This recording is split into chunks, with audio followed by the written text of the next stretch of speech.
5 different types of mind, you can call it. One having a monkey mind. Second is the donkey mind. Then you have something called the butterfly mind. Then you have the aagra mind or the crane mind. And then the fifth is niruddha. So where are you is the most important part to take care of, because meditation is all about dealing with your mind over a period of time.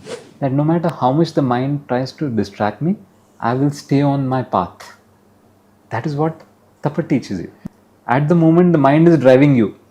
Correct. But in tapa, you are now driving the mind. It's all about being aware, being in the moment. So ekagra, becoming one with what is in front of you. That's where it needs to start.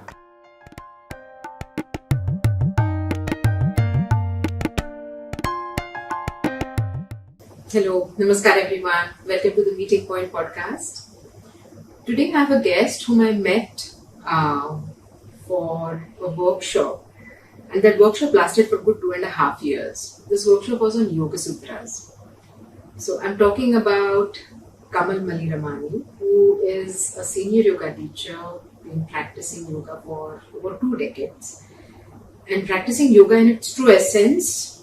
By that I mean practicing the philosophy part of yoga also, not just asanas, which many people relate to yoga today as. In today's podcast, we are talking about the most basic fundamental subject on meditation. Why we are not able to meditate. Okay. Why do we face difficulty in meditating? What challenge do we face? So that is what we are going to be discussing in today's podcast. What do you do to meditate? Identify what is coming in your way and progress on this path of meditation. And I couldn't have called a better guest for this than Kamal to talk about the subject, because his knowledge is quite detailed. He has experienced it himself, and he made us experience it when we were studying Yoga Sutra with him. So on that note, let me welcome Kamal to this podcast. Namaste. How do we start doing meditation, and how should we identify which is the right meditation for me to do or the technique for me to do? In today's time and age, the word meditation is slightly loosely used. So, if somebody is, let's say, doing a particular activity, like you said, there are various techniques that are involved, right? Yeah. And each one of them is sold as meditation. True. But in reality, meditation is a stage where you reach. Okay, it's the destination. The tools that we use, Okay. will lead you there. Will lead you to the state of meditation. Right. Now, when you have decided that yes, I want to reach that stage of meditation. Okay, so it's like deciding your destination. I want to go to Delhi. Right? But now, if you have to book the ticket, what is more important for you to know is where are you? Are you traveling from Pune to Delhi, or from Hyderabad to Delhi, Yeah. or you're at Bhubaneswar? You have such wonderful analogies to give. So where are you is the most important part for you to take care of, Take care of, even yeah. before you decide where to start the journey or how to start the journey. Right. Right? So in the Patanjali Yoga Sutra is like the Bible of yoga. Okay, and Yeah. it's purely about meditation. Right? It's about reaching that ultimate state of samadhi, right? Meditative state. Right? And the whole text is about how you can get there. Yeah? And in the very beginning, it is introduced for you to identify where are you. And when we say where are you, we are talking about the state of the mind, because meditation is all about dealing with your mind over a period of time. Right. Okay. So until you don't know where exactly does your mind stand, okay, it's difficult for you to decide where to start. In our Shastras, there are 5 chitta bhumis defined. Okay. Okay. Chitta is essentially the mind. Mind. Okay. Bhumi is like land. Space. Okay, space, wherever Yeah. you stand. Okay. Or 5 different types of mind, you can call it. One having a monkey mind. Very fickle, jumping from one to another thought, to another thought. Right. So, especially people who carry a lot of anger within them, okay, jealousy, high on ego. Okay, so these are the people who are usually very, very insecure. Okay, they always want things from the world, want things from others. They're always in a state of mind where they're looking at others. Okay, why does he have or why does she have this? And I don't have. I don't have it. Okay. Okay. I'm the rightful owner of it. I should have it. Right. Okay.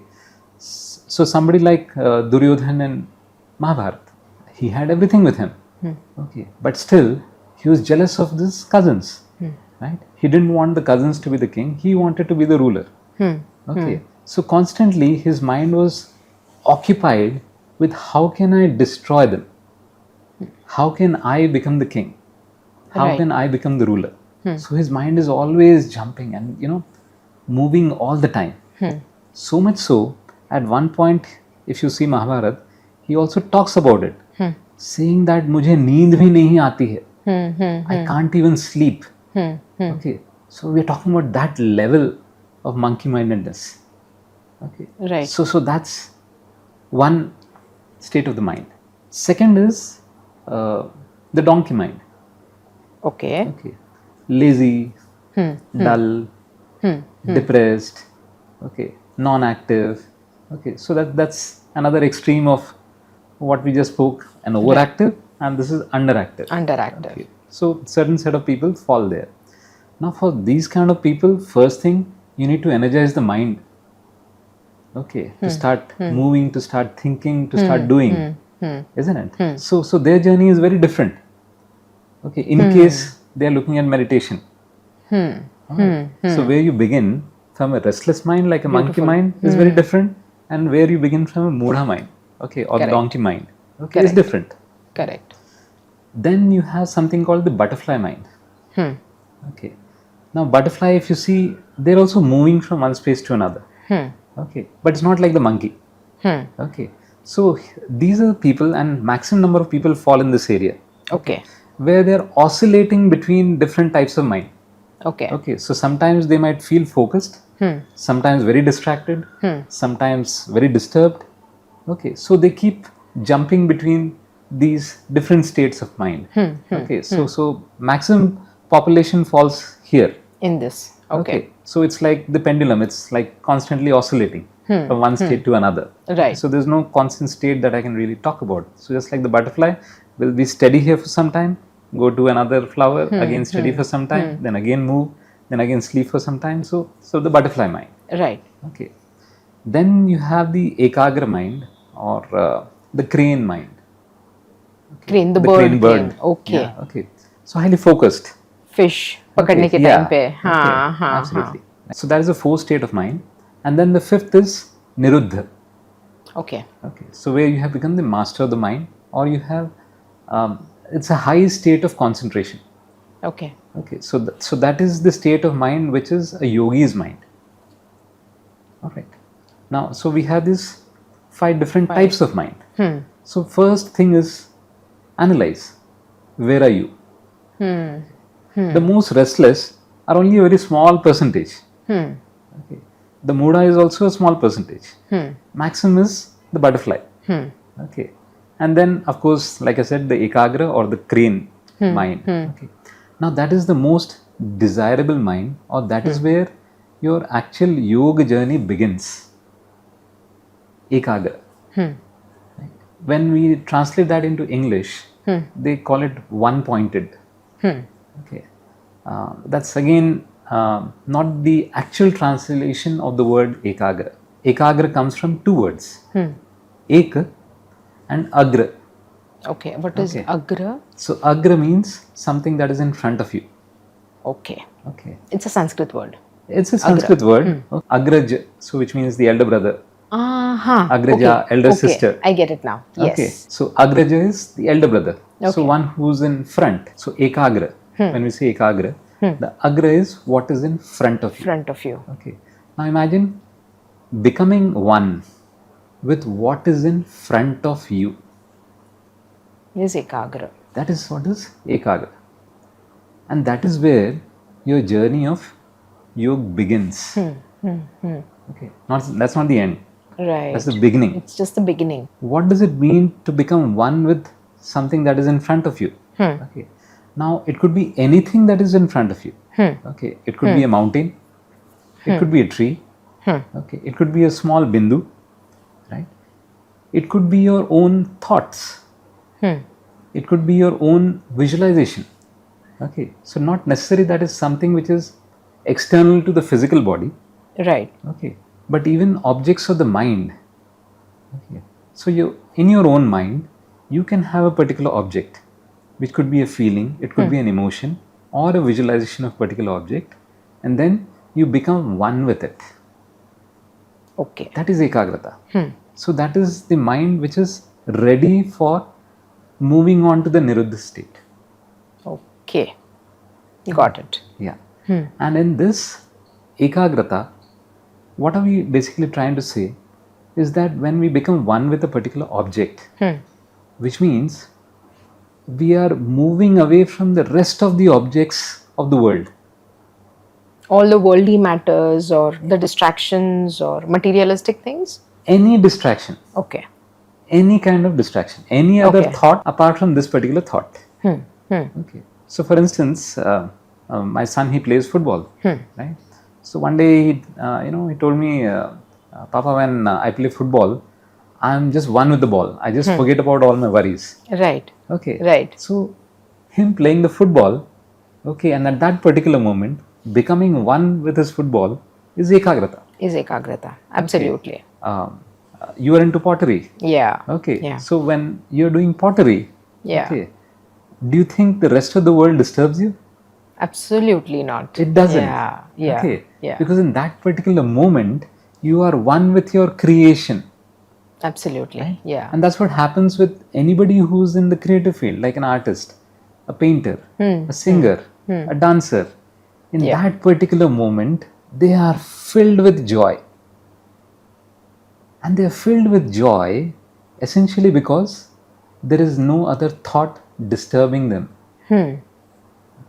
You have forgotten the world. The world just disappears. It is only you and the object in front of you. It's a beautiful space to start off. Right? But like I said, this is the beginning. This is the beginning. Yes. This is the foundation, the basic fundamental. Yeah. So if you see many people, even in the yoga class, okay, for them, just lying down in shavasana is very difficult, Yeah. isn't it? So even for a moment, if you have to relax, you're unable to relax. Okay, because your mind is so restless. Yeah. Okay. The mind gets trained by repetition. Okay. Whatever you repeat on a day-to-day basis. Okay. So if you continue to be restless, it will become a master in being restless.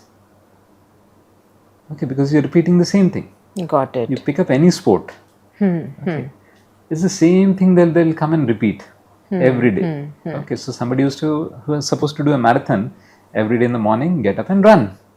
Correct. Somebody who's into boxing, get up and do your boxing practice. So it's just that one move. Constantly you have to repeat and repeat and repeat for thousands of times.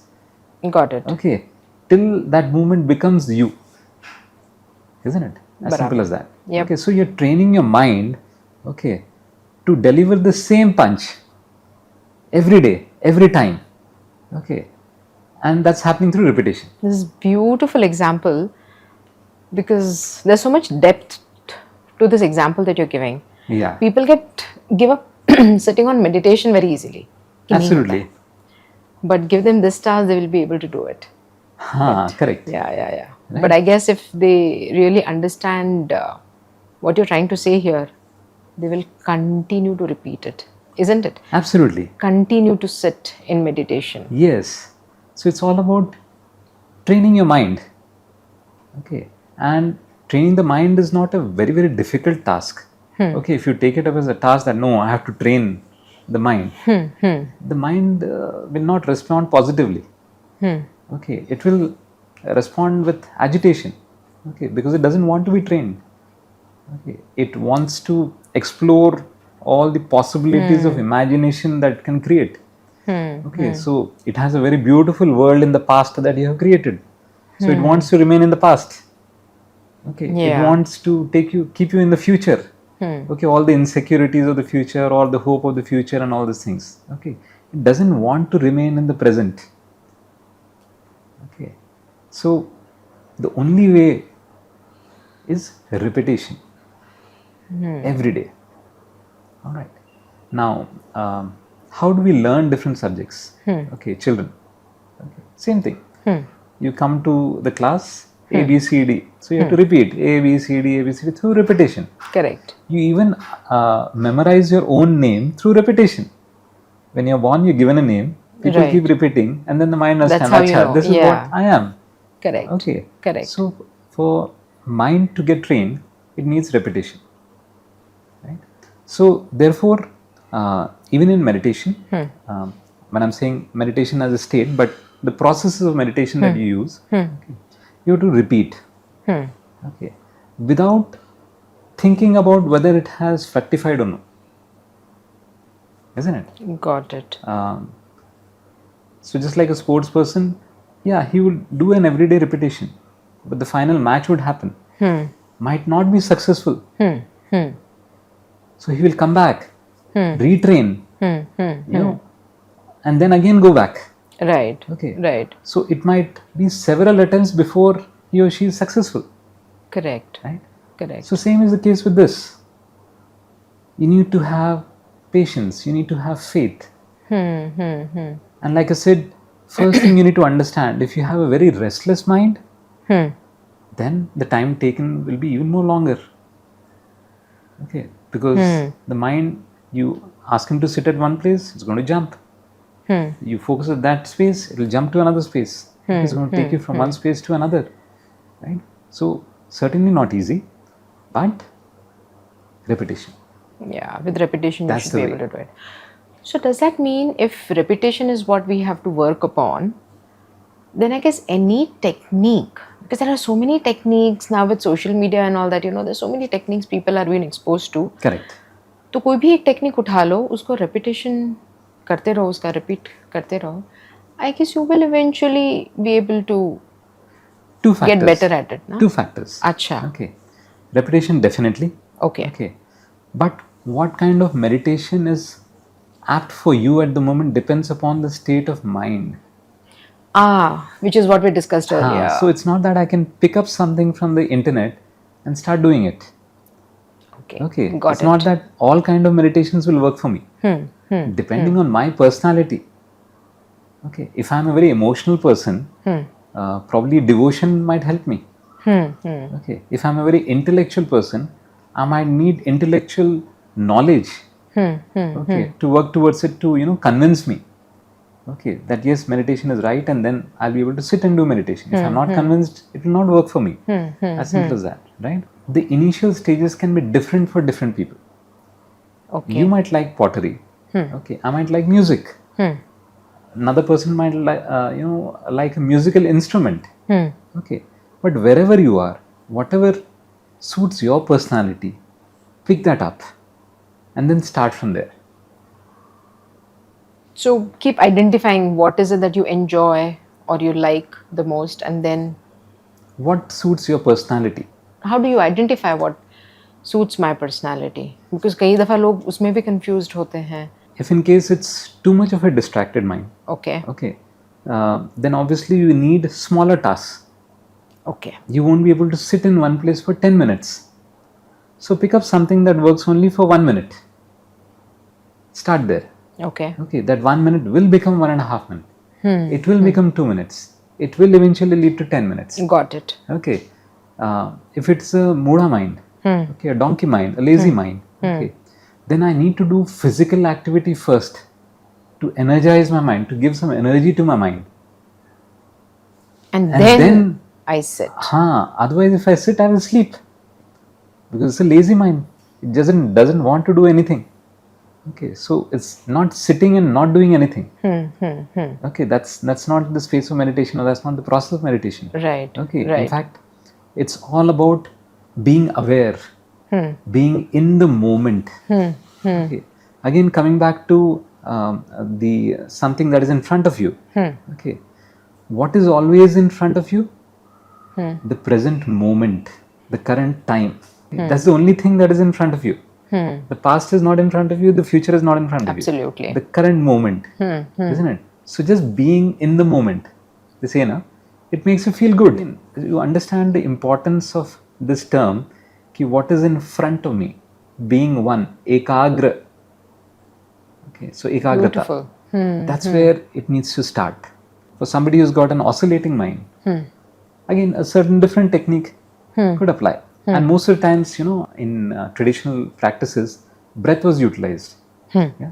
Because breath is right in front of you, always there with you. Correct. Okay, wherever you are. Okay, so not necessarily that only when a mountain comes in front of you that I can, become ekagra, or a beautiful experience happens, then I become ekagra. No. Right. The breath is always there with you all the time in front of you.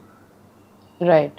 Yeah, that's why many people who are practicing yoga is when they start doing their pranayam practice is when they eventually are able to sit in meditation for a longer time. You'll automatically glide into it. Glide into it. You don't have to put in effort.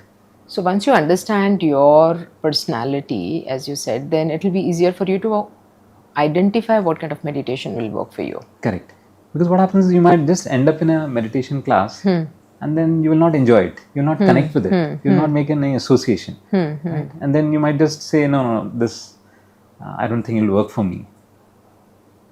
Yeah, meditation is not my cup of tea. And you close the doors for a very long period of time. That's how it is. I get it. So this is one of the key reasons why we are not able to sit in meditation. Because we ourselves don't understand our personality and what will work for us. Correct. Right. And also I guess the responsibility lies on the teacher also, if they are part of a yoga class or so, for the teacher to identify and guide the practitioner accordingly, isn't it? The process of meditation, they are slightly long drawn. Okay. Okay. Require enough patience, work on an everyday basis. Yeah. Now, the teacher might give you several tools. Okay, it's in the bag, right? Are you receptive enough? Are you ready enough? Okay, that's where if you pick up any text which talks about self-realization or reaching the stage of niruddha, okay, they always begin with tapa. Penance is the loose word in English. Right. Okay, tapa. Okay. So if you pick up Yoga Sutra of Patanjali, chapter 2 begins with the very first sutra which says Tapa Swadhyaya Ishvara Pranidhanani. Okay, so first thing is Tapa. Okay. If you pick up the text Atma Bodh, the very first word. Okay. Acha. Okay. Tapo bhihi shine papanam. Okay. Okay. So through Tapa, okay, burn out all your papa. Okay, so very first qualification. Okay, this is a qualification to be able to sit in meditation. Okay, so I cannot just decide one day that I want to do meditation and then just go and sit in meditation and meditation will start happening. No. It doesn't work that way. Okay, so that's where we need to understand where do we begin. First is identify what kind of mind, and then because you are not ekagra, okay, that's why you are looking towards being peaceful, being happy. Okay, because rest of the spaces, if you see, are more closer to the monkey mind, right? And you're constantly agitated, disturbed, and you lack happiness within you. Okay, there's some kind of suffering constantly, one after the other. Okay, and therefore you're looking for a solution, and that solution is in being ekagra. What happens in tapa? Tapa is you pick up smaller activities in your life, okay, which you will come and repeat on an everyday basis again. So again, the concept of repetition. Repetition. Okay. Right. So it could be as simple as your yoga practice. Okay. You come and do your asana practice. For instance, currently I am doing 108 Surya Namaskars every day in the morning. Okay. Okay. Before I start teaching my classes, I would come to the Yogshala and then I will do 108 Surya Namaskars. Right? No matter what happens. Acha. Okay. I am sleeping late, it is my problem. If I am eating dinner late, it is my problem. Okay. No matter what I do. Okay. Okay. No matter how I end my previous day. Okay, 4 o'clock, I have to be there, start my practice. Okay, now that what happens with that is, again, the more you become successful in your tapa, the more you start gaining willpower. Yes, I can do it, isn't it? And that's very important for you to move forward in any field. A willpower, Correct. isn't it? Yes, no matter what happens, every day I will do this particular activity. Okay, so that starts giving you strength, inner strength. Okay, that no matter how much the mind tries to distract me, I will stay on my path. That is what tapa teaches you. Okay, now what is the distraction of the mind? Is basically desires, Yeah. isn't थोड़ा it? और सो लो, थोड़ा ये कर लो. Isn't it? So what happens is my mind, even while doing that 108 Surya Namaskars, okay, it'll tell me it's tiring today in the morning. Okay, it's raining outside. Yeah. Okay, it's a little hot today. It's okay if you close at 84. It's okay if you close it at 70. That's fine. Okay, you're already sweating so much. And all these excuses.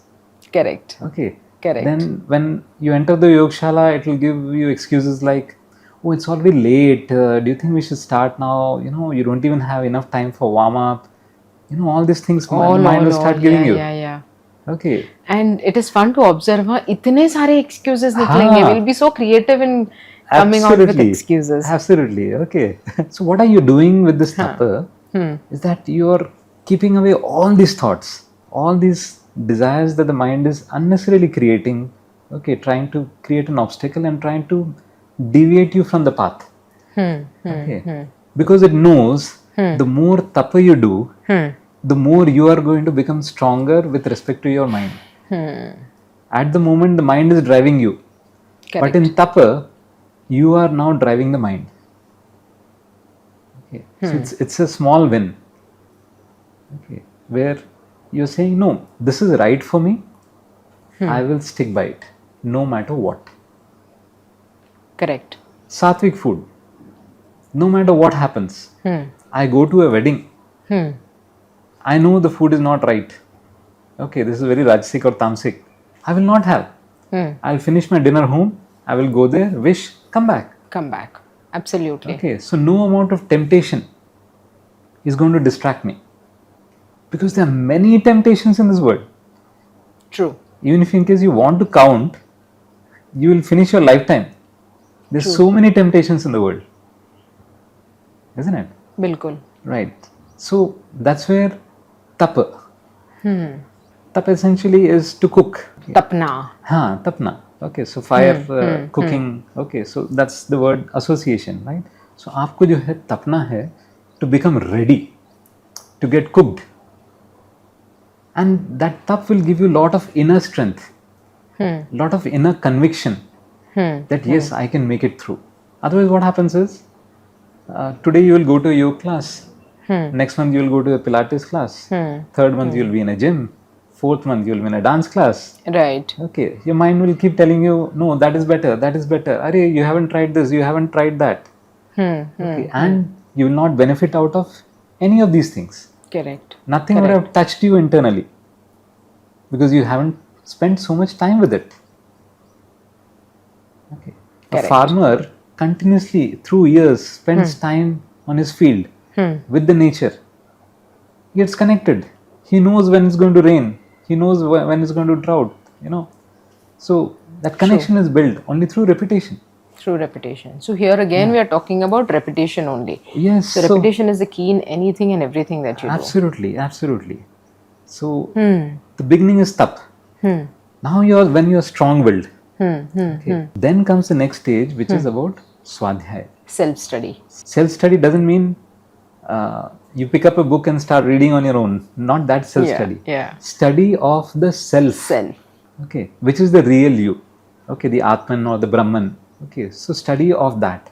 Which means you pick up these texts. Okay. Which tell you why do you need meditation. Okay. Which talk about the world as to how the world is an illusion. Okay. See, only when you understand that the trouble is not outside, The trouble is happening from your mind.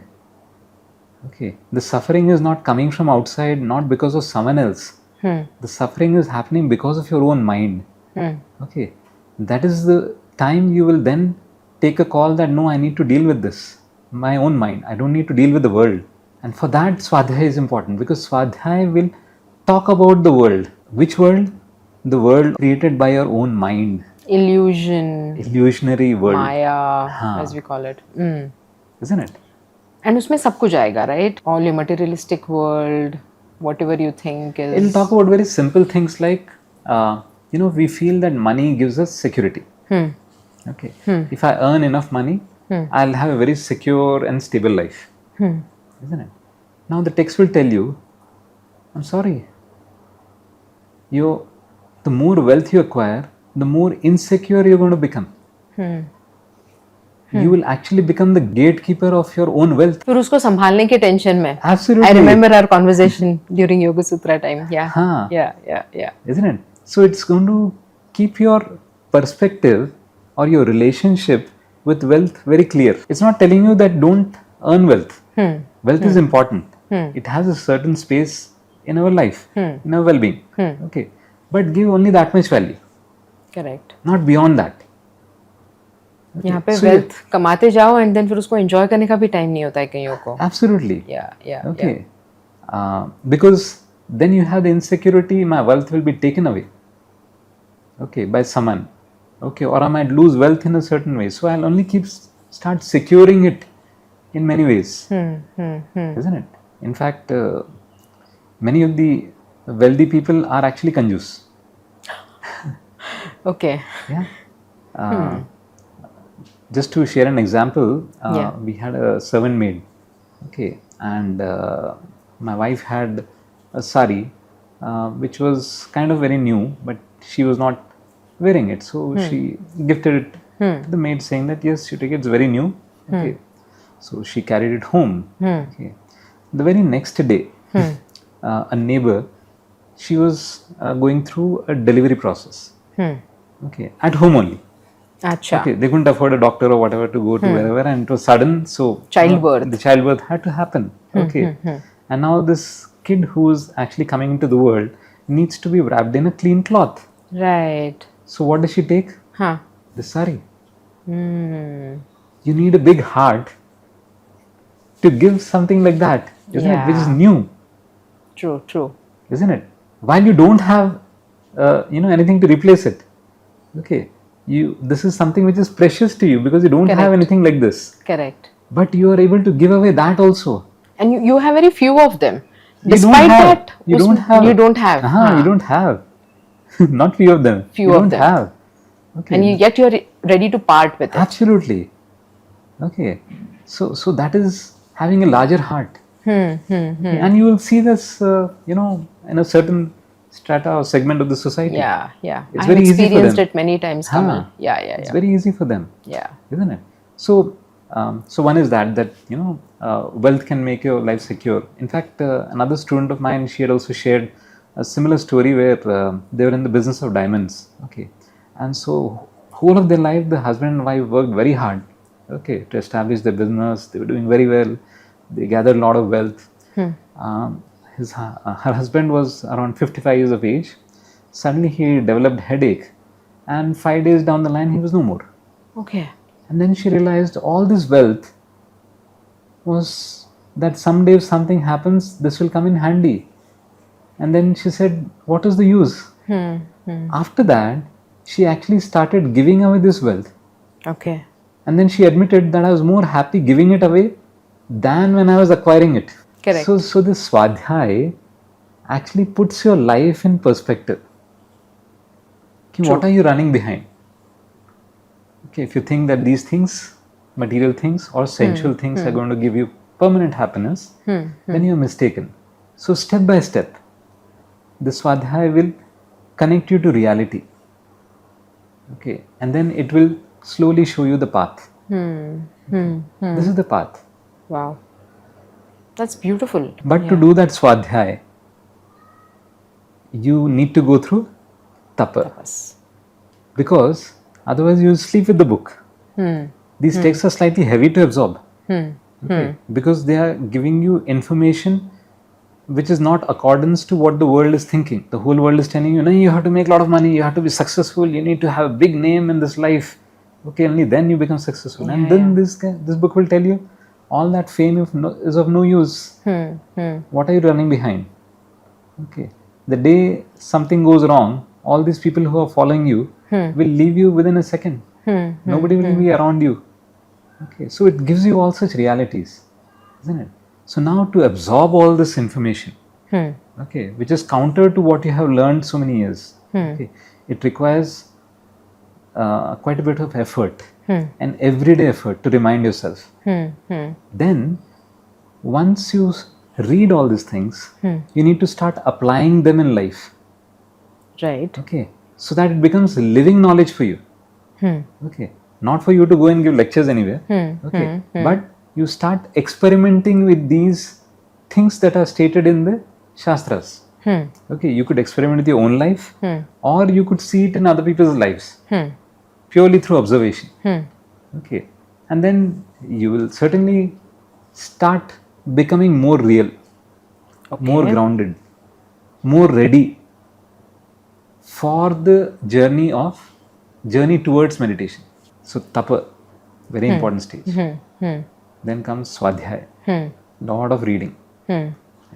Because even while we read a novel, okay, you read the first chapter, by the time you're in the third chapter, you'll have forgotten what is there in the first chapter. A lot of things, okay, smaller details.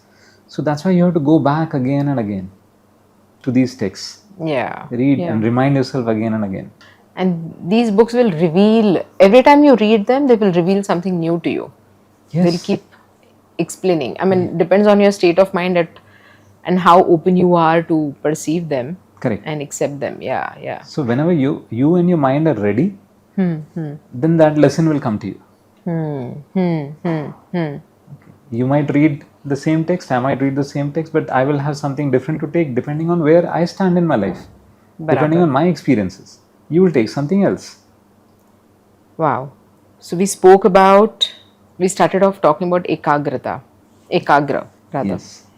Then we spoke about the 5 stages. Of course, we went the 5 states of mind. One of the state of mind is ekagra. From there we came to tapas, which will eventually take us towards swadhyaya.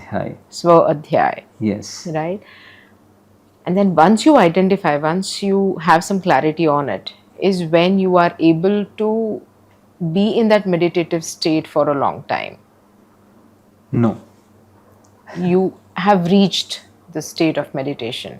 No. What would it be for a layman? Yeah. So once your swadhyaya to a certain extent is done, right? What happens is your relationship with the world starts changing. Okay. What keeps you away from sitting silently? Okay. Is all the anger, the hatred, the jealousy, the ego with respect to others. Okay. Isn't it? Right? What keeps you distracted? Constantly the chase for the good things, okay, and you want to ignore all the bad things in your life. Isn't it? So constantly you're battling between these two. Your mind is occupied with this. Right. And that is what doesn't allow your mind to be silent. Okay. So this swadhyaya will eventually help you make a very healthy relationship with the world. Okay. Okay. When I'm saying healthy relationship, which means if somebody is successful in life and he or she is happy, you also feel happy for him. Okay. Currently, if your neighbor is feeling happy, you might not be happy. Isn't it? You have compassion for people who are in need. At the moment, once in a while, you might go and do some dan. And you might think that, oh, I'm such a compassionate person. Okay. But is that the reality? Is that only part which is being compassionate? Okay. It's much, much more wider. Anybody in need, your immediate family members also, right? Are you compassionate and caring enough for them? Okay. For people who are suffering, isn't it? Got it. If you have to take care of someone who's suffering, okay, after a time you will get tired if you don't have compassion within you, isn't it? You might start thinking, when will this end? Enough of this, isn't it? So to a certain time, yes, but after that, what? Do you have the compassion enough to stay through the journey with someone who's suffering? Right. Okay. Right. So compassion. Okay. Then having the ability to appreciate good in others. You might have amazing talent to write. Okay. Now I want to write, I am unable to write. So what happens? I become jealous of you. Why does she have? I don't have it. Okay. And I spend my life working around that only. Okay, I should also have that. Okay. Now you start accepting, no, I am born with certain gifts. She is born with certain gifts. Okay, so I need to appreciate what is special in the other person. At the moment, I don't have that appreciation. The moment somebody is able to sing very well, okay, we're having a party and one guy suddenly sings very well. Okay, I start feeling insecure. Oh, I can't sing like that. Somebody is playing a beautiful instrument. Oh, wow, I might appreciate at the surface level. Okay, but internally, once insecurity starts to settle in, okay, he's getting more popularity because he's playing the instrument all the time. Okay, so that, what is building? So that relationship with the world has to be really good. And then, of course, things that you hate. Obviously, you'll hate a lot of things. So staying neutral to them. Okay. At the moment, you don't like some person, that person's footsteps will also make you agitated. The thought of the person, just the name of the person ringing in the mind will make you agitated. मत बात करो उसके बारे में.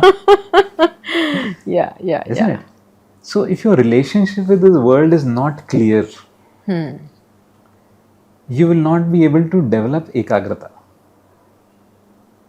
Okay. Because constantly your mind is now trying to be happy by running behind things it likes and moving away from things that it dislikes. Right. Okay, so your relationship with the world now has to become clear, and that happens with swadhyaya automatically. Through tapa, through swadhyaya, this will automatically start happening. Yeah, and these are very subtle changes that happen, right? Very, very subtle. You don't even realize कि आज मैं ऐसा feel कर रही हूँ तो मैं कल से वैसा. No, it doesn't come knocking. Correct. It just, you glide through that phase, isn't it? So all these are very deep rooted in your personality. So it takes time to deal with them. Once your relationship with the world is very clear, okay, which means आपको कुछ complain नहीं है world से. Okay. Most of the time what happens, because you have complaints with the world, you want to come and sit and meditate. Okay. To get over those complaints. Right. Isn't it? Right. And then you're again not sitting, you're not doing it well anyways. उसमें भी आप वही सोच रहे हो. हाँ, correct, isn't it? So now imagine how much of preparation actually is required even before you sit on your ekagrata. We're not even talking about meditation. The general notion is just sit in one place and I will start meditating. It doesn't work that way. Okay. This process has to happen. Okay. Even watching your breath doesn't help. It will help you calm down. Okay. But if your relationship with the world is not clear, okay, the moment you come out of your room, you're again agitated. So your period of sitting in one place and watching your breath is your period of vacation. Just like when you go for a vacation, you feel free and nice. And then you come back in the same office and again you have to work. I have to come back to here, back to the grind. Isn't it? So what is the feeling now? Now you want to go for vacation again and again. Isn't it? Right. But you're not taking care of your situation or your relationship in the office or at home, whatever the scenario could be. Right. Isn't it? Now this has become your escape mechanism. Okay, a space to escape. Okay, which means I'm very agitated. Okay, I'm going for meditation. And then you go and sit. So you feel calm for some time. So you readjust yourself and come back. Okay, but by afternoon you're back because the preparation has not happened. But if the preparation has happened, you will love your work. Your work will also become vacation. Your home will also become vacation. You will be Because there's not- constantly in that state of because mind. there's nothing to hit. Yeah. There's no complaint. Then your Correct. meditation or the process of meditation or the technique of meditation, okay, can happen anywhere. You could be traveling in a busy Mumbai train, खचाखच भरा हुआ है, but you are with your breath. Yeah. I was going to ask you then, does it make sense to go to the Himalayas? Not really necessary. Yeah. Yeah. Not really necessary. Yeah. You should be comfortable even in a fish market Huh. or a Mumbai ka local train. Huh. The environment doesn't fully govern it, but it can help you. Right? So one of the reasons that people go to an isolated place and sit for the process or the techniques of meditation is because the environment also has, it does rub off on you. Okay, so for instance, Definitely. the Brahm Muhurat. Yeah. Okay, Yeah. I always used to wonder why get up in the morning itna early and then sit. What is really happening? Okay. Until one day I was sitting in front of a lake. This is 4:30 in the morning.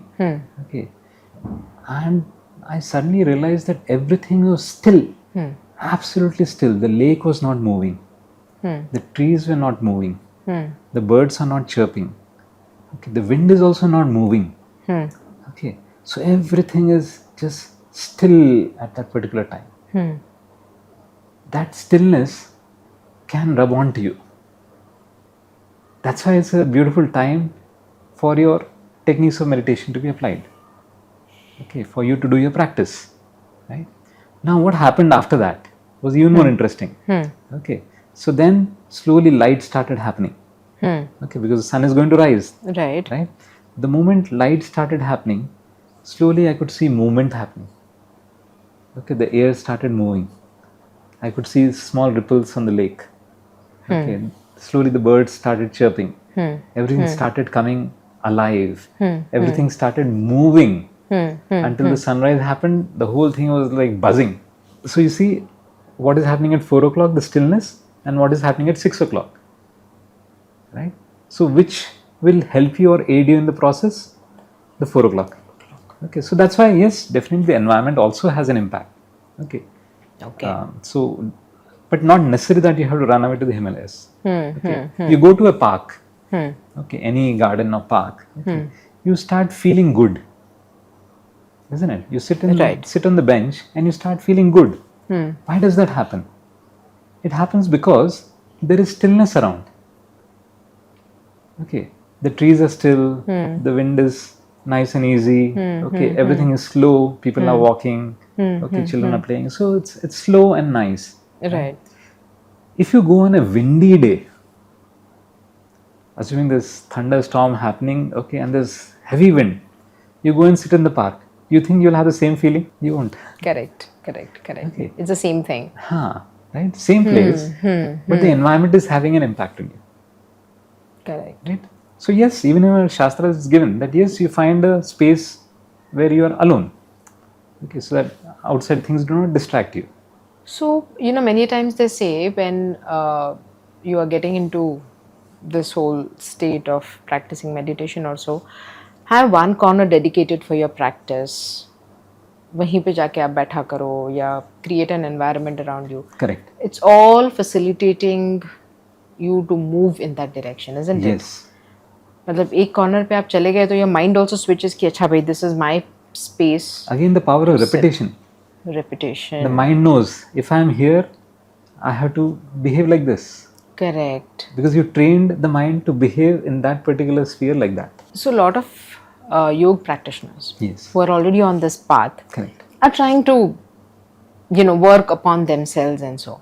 But if we have to guide a layman, somebody who's not on the path of yoga, to practice asanas, okay, and they look at asanas as a completely different thing altogether. Correct. That's again a different topic to talk about.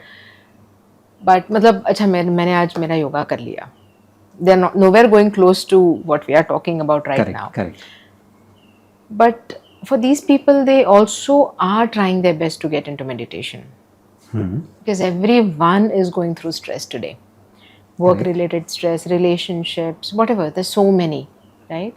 So if we have to convey something to them, to simplify it for them, because for people who are not close to yoga, for them, all these terms will sound too much. Oh my God, मुझे इतना करना पड़ेगा, sort of a thing. So if you have to give them something to work upon at a very basic fundamental level, what would that be? So that they at least initiate, they at least get into it and start somewhere. What would that be? Fix one time, one space, a very short duration, okay, where you just observe. Okay. Okay, observe your mind and your thoughts. Okay, or you could just observe your breath. Okay, if that is easy for you. Okay, or you just observe the sounds around you. Okay, so again, I'm coming back to ekagrata. So develop ekagrata slowly over a period of time. You might not be able to sit for 10 minutes, and that's fine. You start with 1 minute. Okay, so what happens is, assuming let's say you want to take care of a plant. Okay, will you water it the whole day? You're right. You won't, right? Morning once, evening once. Now, if you want to just take care of yourself, okay, then you just need a bit of meditation, or the technique of meditation in the morning and the technique of meditation in the evening. That is enough to keep you in a healthy state of mind. When we are talking about the stage of meditation or the samadhi, that is actually beyond the mind. The self-realization, it has got nothing to do with the mind. It's so when you are in deep sleep, okay, assuming let's say you got some 2 crore loan on your head, okay, and it's bothering you a lot. Yeah. Okay, in your deep sleep, does it bother you? It doesn't, right? It doesn't, because you're completely oblivious to your. Okay, so the mind is that at that time at rest. It's at zero. Correct. It's not creating any thoughts, nothing. You're in deep sleep. As simple as that. Okay. So when we're talking about the stage of meditation or samadhi, okay, you're actually beyond the mind. Okay. Okay. The general meditation or the general what people are seeking in their regular life is being a little more sane, or to counter their stress, okay, or to improve their sharpness so that they can do well in their area of life. Isn't it? But the purpose of yoga is not that at all. The purpose of yoga is liberation. Yeah. Okay, liberation from all your attachments. Here, what is happening is all your attachments that you're anyway pursuing, all your desires that you're anyway pursuing, you're trying to make your journey a little more easier for yourself by applying some techniques of meditation or going to an asana class. It'll take away the suffering a little. Correct. Or rather, I mean, yes to that. And also, probably it will help you handle your situation in a better way. It does. Isn't it? Definitely it does. And that's why I'm saying it will make your journey a little easier. Correct. But there is no freedom. Freedom. There is no freedom there. Okay, because you're still a victim of your own desires. You're still chasing things. Okay, and life will throw many different challenges. Okay, so to deal with one challenge, you might, start this practice. Okay, but at each stage of your life, the challenges are different. Eventually, what will actually work is that between you and your mind, okay, you need to become stronger. You cannot fight the mind. You can only eventually train yourself to become stronger, and the mind will automatically become weaker in comparison. That's how it works. Right.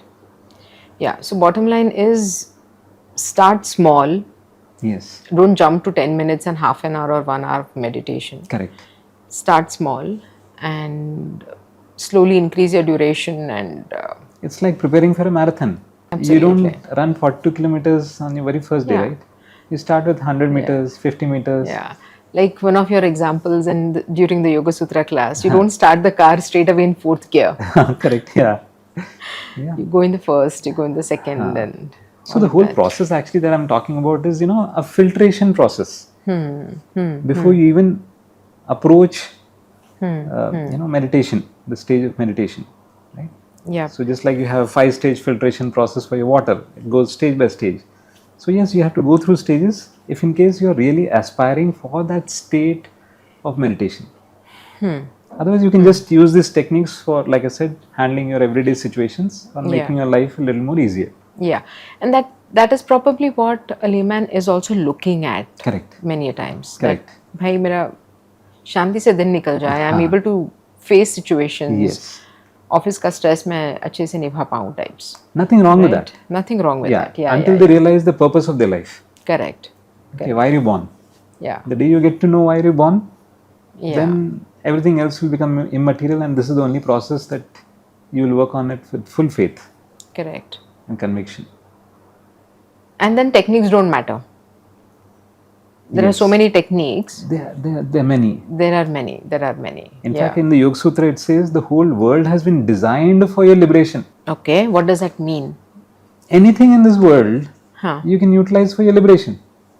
Okay, you might see on the wall there's one particle of dust. I can use that for my ekagrata. You see it as dust, something which needs to be cleaned. I'm using the same thing for moving ahead on the Focus path of on. yoga. Yeah, as simple as that. So everything in this world is designed for liberation and for bhoga. You have to make a choice. One has to make a choice. कि I want to भोगना है या मुक्त होना है. Okay, so if most of us choose the other, Right. not for liberation, Right. but to get involved with the experience or experiencing different things in the world. Correct. Okay, so a process of liberation is literally for everyone. It's not that somebody who's poor cannot liberate himself. It's accessible for him also. Right. Somebody who's rich, yes, they can be liberated. Yeah. Okay, so it's got nothing to do with the external world. That's the beauty of this whole science. Yeah. That it is accessible to everyone. One needs to just explore. Tapas, ekagra. These are the terms I think everyone should have like a poster stuck on their office ka soft board ya to ghar pe. All these words At and one to work time, on them. in my Yogashala, there's a pillar. The first chapter and the second chapter of Yoga Sutra of Patanjali, I literally written on the wall. Every day, first thing I reach in the Yogashala, I would read through the 2 chapters. Okay, and it doesn't take more than 7-8 minutes. No, it doesn't. Okay, these are very small sutras. Yeah. Right? So, and then all the knowledge, you're refreshing every day in the morning, reminding yourself, Acha, this is the path. And the text is so beautiful. It is like frequently asked questions. It is. Okay, it'll tell you, Acha, you are here. What do you have to do? What are the obstacles you will face? How do you overcome those obstacles? Okay, then next stage is this. Then what do you do about this? How do you deal with it? Okay, what is going to keep you distracted from this? How do you come back to it? Everything like a beautiful, frequently asked questions. Yes, and responses also given there. It's like an FAQ. Absolutely. So yeah. So if you actually just read the text, understand it, your path will become much more clear, much more easy, and then you will develop the shraddha. Right. Okay, because shraddha is one important component. True. You need to have faith in the process. True. And we need a good teacher like you also to take us through the Yoga Sutras. No, you need to be a good learner. There you go again. Yes. A teacher cannot teach. Learning, yeah. Only a student can learn. In fact, Actually, very to true. understand all these things that I've been talking about, there's a beautiful movie which inspired me when I was a kid. Okay, it's the 36th Chamber of Shaolin. Okay. So there's this guy whose village has some people who are wicked. So he has to escape.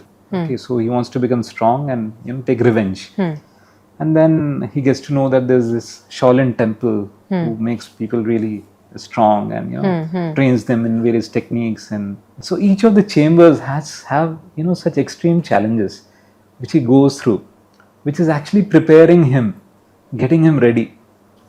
It's such a beautiful movie. Beautiful movie. I should watch it. Every practitioner of yoga should definitely see that movie to understand what you have to go through.